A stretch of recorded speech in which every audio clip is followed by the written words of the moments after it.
it's one of those things like, hey, are we going to save 50, 60 grand now?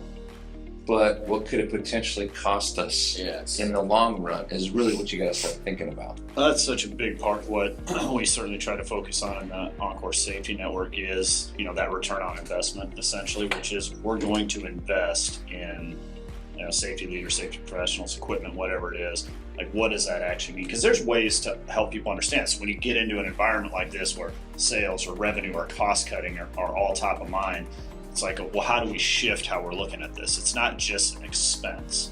It's an investment that has an absolute return to us. And if we don't do it, what's really the cost of inaction, right, or of pulling back? And it can be more than just the industry or the injury, as we've seen, right? Like if you're a contractor, which many of our network members are, a lot of job sites won't let you on the job if you have higher than a 1.0 mod or higher than a 0.9 mod.